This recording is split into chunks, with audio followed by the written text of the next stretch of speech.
ku nsonga ya Honorable Muwanga Kivumbi Obuganda busirise nnyo. Tetujja kutya kwogera. Katikkiro wa Buganda sometimes ovayo n'oyogera ku nsonga ezimu newe zituuka ku individual kati nga Honorable Muwanga Kivumbi musirise nnyo. Mengo esirise nnyo ku nsonga y'omusajja ono Omuganda. Abasajja abayisiraamu. Honorable Muwanga Kivumbi musajja muyisiraamu. Musirise nnyo bino muzata singa wali alibadde yayogera dda. Omusajja kati ziweze ennaku 10. Government ya Munyamusiko Mayi Museveni yamukwata ne mutabani we. Bali eyo bali mu mukuba. Kakati Abaganda ng'oli muyisiraamu ng'owagira NUP nkusaba sharing video eno tufukamire tusabire Honorable Muwanga Kivumbi kubanga obeera ebintu ebyo bisatu bana abasajja baba bagenda kutuyagala toyagala bwe kituuka ku bayisiraamu babayisanga abatali bantu babajjamu enjala baba bocha paasi ate bw'obeera Omuganda tebagala ddala kuwulira musajja wakabinga ayogera Luganda kati ate obanga owagira NUP kijabagira naye ku mawulire ge twafunye okuva mu president wa Omulonde His Excellency Kyagulanyi Ssentamu yatuvudde n'atugamba yafunye amawulire ameekusufu nti Honorable Muwanga Kivumbi olunaku lwe baamukwata yatwalibwa mu barracks emu n'akubwa emiggo egyali gigenda okumutta olunaku olwo era essaawa eno mbu balegezaako mujjanjaba tasobola dde okwenyenya n'okwogera ali mu mbeera mbi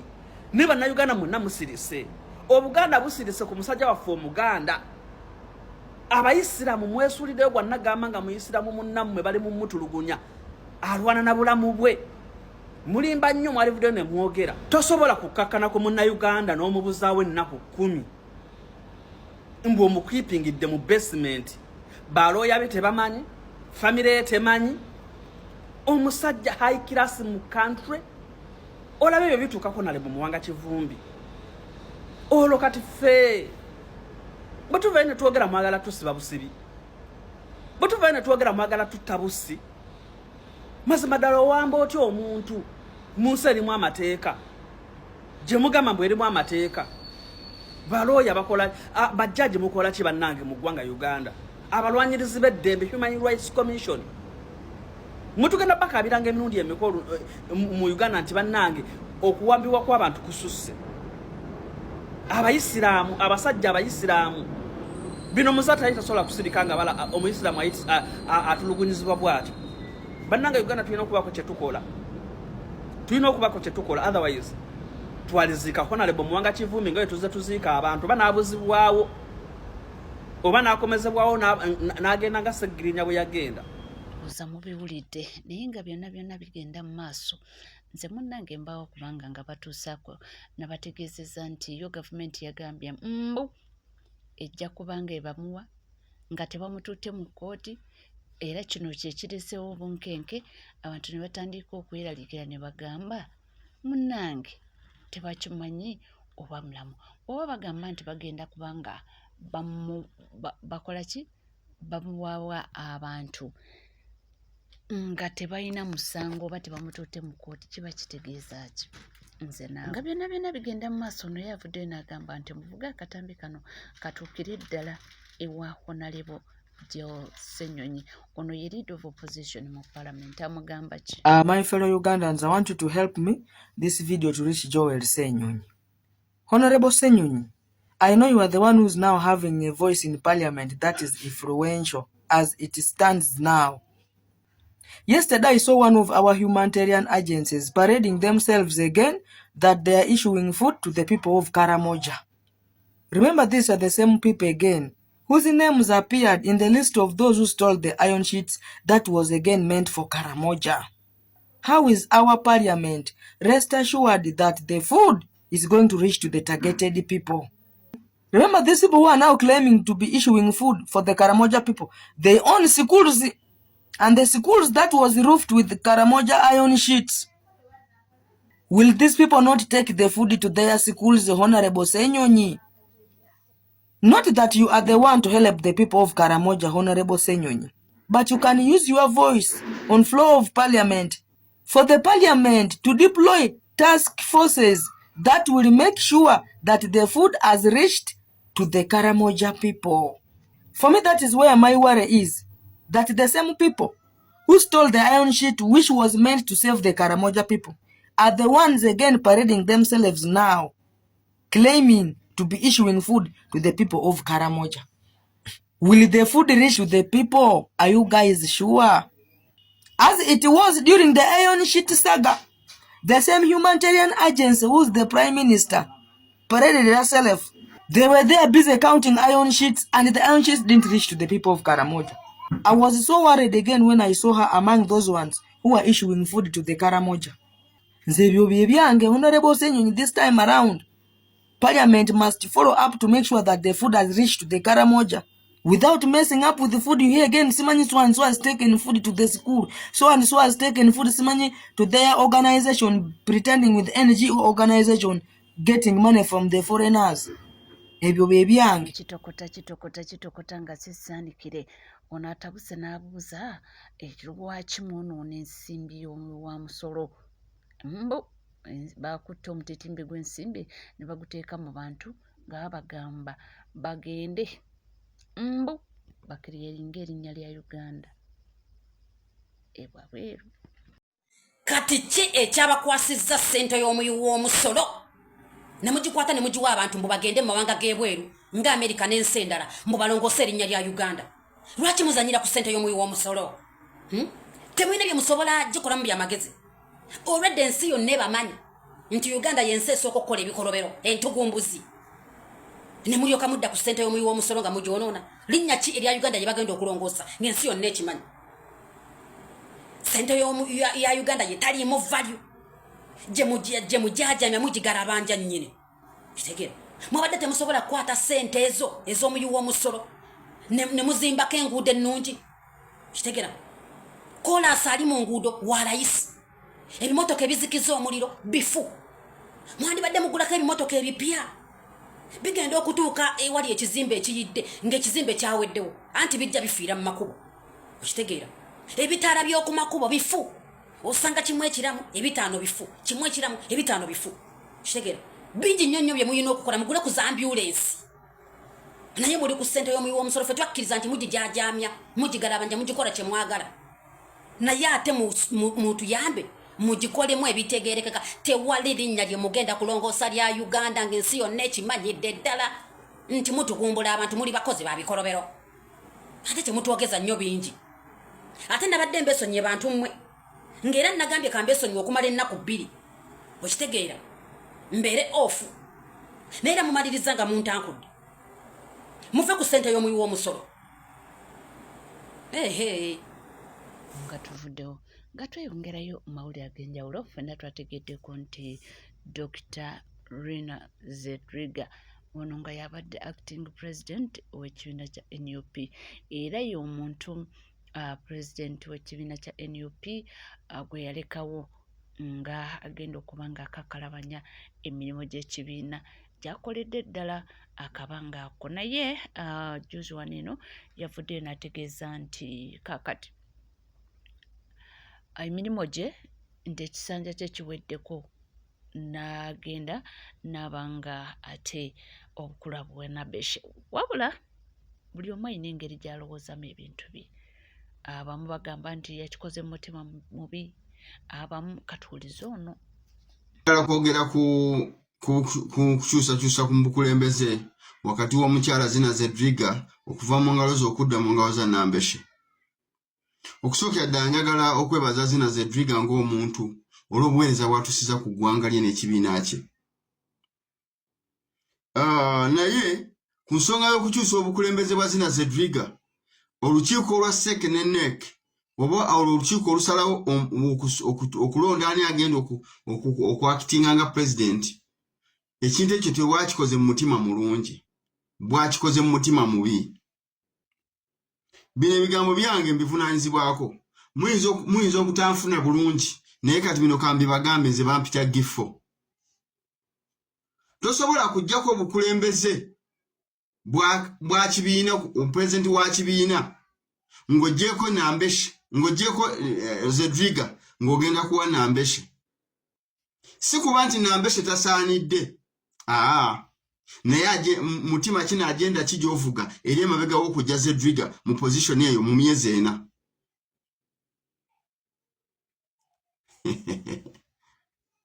manyi president waffe naye asanga akaseera akazibu kuba ekibiina takikulembera yekka naye Zedriga bali mu mukolako olugambo bano banne babadde akulembera nabo basobole omufuula atagatta ku kibiina eri mukamaawe naye nze ng'omuntu mu ndaba yange eyo ebintu ensonga ziringa 3 ezajjena Zedriga oba ezamukubisizza okuva mu position eyo position yagivuddemu mu bulungi tebakulimba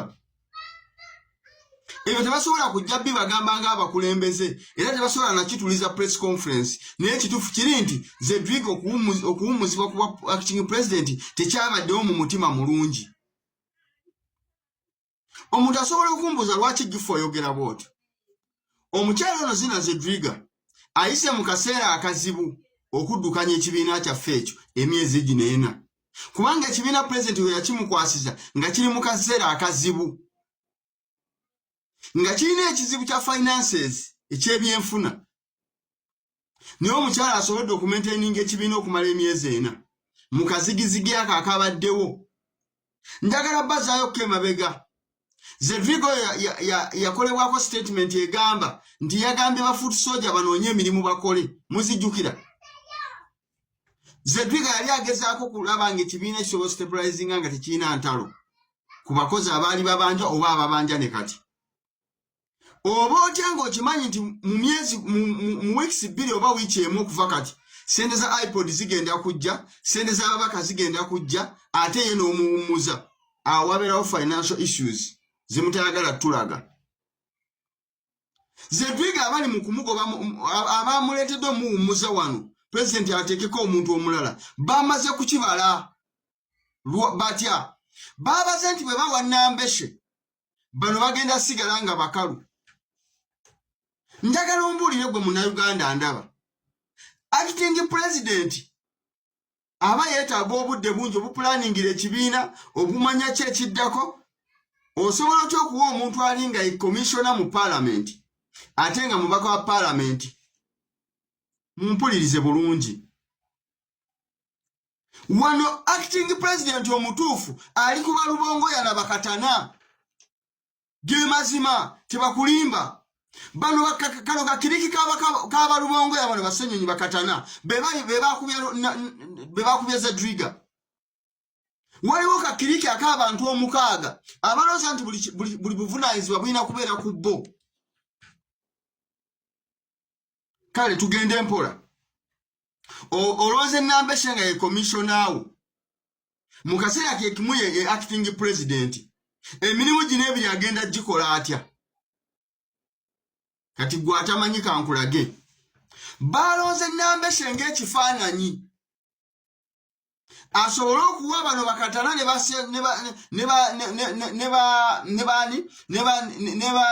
bakatana ne balubongoya space eplaningira sente ezigenda okujja nga tewaliwo abahandling accountable ono Zedriga abadde ayina obudde bungi obubeera ku kitebe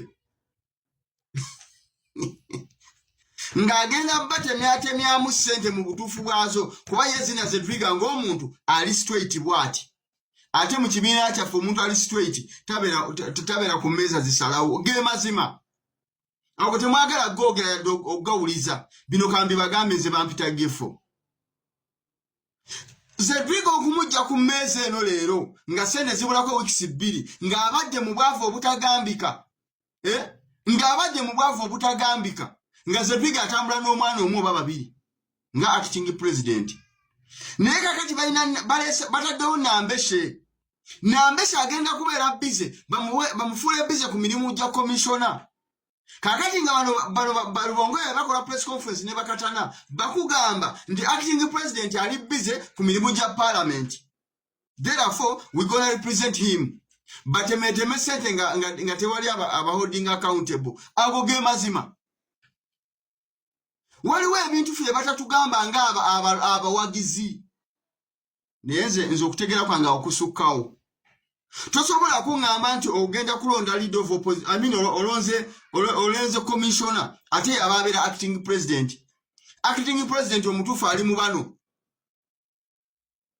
kambaseeyo emabega omukyalo oyo Zina Zedriga yalondebwako nga vice president wa party mu ggwanga lyonna mukijjukira musobola okumbulira diro yawumuzibwa okufuuka regional vice president waliwo press conference yamuwumuza gye mumanyi naye bano bamukubirawo lwaki nti press conference yonna bwetuula by protocol Zedriga yayita president ompuliriza bulungi Secretary General yafuuka ddi nga yayita president ku muzindaalo Secretary General nga vice president waali naye baamanya nti Zedriga ono w'amaanyi balina omukuba buli platform kwagenda ofunira amaanyi tebaagala bagimulekere yagenda eyakibaddemu Zedriga yakoze eki naye wano waliwo kakiriiki akali mu kulwanyisa obukulembeze Katana ye treasurer w'ekibiina Katana yakiika ku lukiiko lwa iPod kuba Katana ye vice wa Kiwanda ku iPod si yeye Katana ye vice wa Kiwanda kakali Katana bw'abeera vice wa Kiwanda kitegeeza Kiwanda waatali Katana yatuuza olukiiko lwa iPod naye Uganda tubonyeebonye bino temusobola kufuna magezi gabitegeera bwe baba bakola press conference kibeera bwe kiti babeera n'empapula bbiri ziri bwe ziti waliwo luno olupapula luli mu maaso luno lwe luliko agenda y'olunaku gye baagala bannayuganda mumanye luno olupapula olwokubiri temumanya biriyo ebyo ebyobufuzi bye tulimu nze ng'omuntu kinnuma nti bwe tuba tuli mu lutalo lwa ddala tolina nsonga ekuggisawo Zedriga nze nga gifo ebyo mubintegeereko ate ebyange sibirumamu ate eza sibirya tosobola kuŋŋamba nti omuntu ye commissioner ye member of parliament ababaka ba parliament balina ennaku 2 nga bali mu bitundu byabwe balina ennaku 3 nga bali mu parliament ezo z'ennaku 5 weekend zaabwe ng'abantu emirimu gya acting president n'egyoba commissioner ono Nambesha agenda gikola ddi ekyamazima kiri nti baatidde buti kugamba nti Lubongo ye acting president babadde banoonya ngeri gye bajja Zedriga ku kitebe kubanga yasobola ba holding accountable kuba yali straight naye kakati bakimanyi bulungi kati Zedriga agenda kuba akimaki ku kitebe kiregeeza bamusindise kuddayo mu mambuka ngera bwe baakola nga bamujja kuba vice president teri yamanya naye baabumujjako ani amanyako nti Zedriga yagibwako kwa president wa vice president bw'eggwanga lyonna naye bamusindikiriza mpola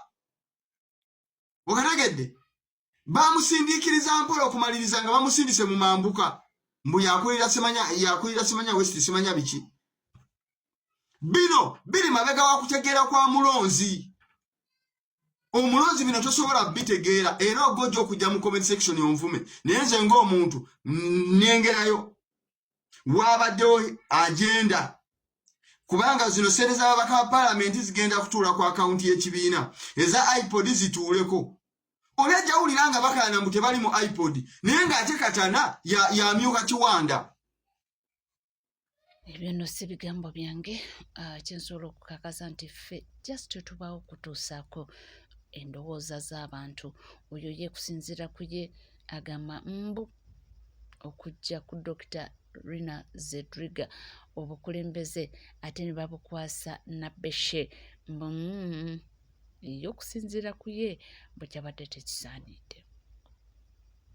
era ntikyabadde kigwana yagamba nti kyandibanga kyakoleddwa mu mutima ogutali mulungi era agambye nti ebigambo byayogedde byonna abivunaanyizibwako ye ng'omuntu ffe bwe tutyo kiri gy'oli kyonna ky'olowooza tubaawo munnange okuba nga tugakuwa era tugakutuusaako weebale kubanga wekumidde ku NCK TV teweerabira kuba nga osubscribinga ringinga that notification bell sharinga likinga ebisigadde butereeva amawulire tujja kuba nga tugakuweera tujja kuba nga tugakutuusaako wona wooli wonna bw'osinzidde tubula butuuzi kaliranywera buli kyetaaga okuba nga omanya wanooka tujja kuba nga tukikuwa bingi nnyo ebigenda mu maaso era bingi nnyo bye tulina okuba nga tumanya abantu bakyeyongera okuba nga badimandinga Honorable Mwanga Kivumbi ate abantu si basanyufu n'omuyimbi Faizo abasinga obungi gwe mumanyi nga Rabadaba. Sigala naffe tova.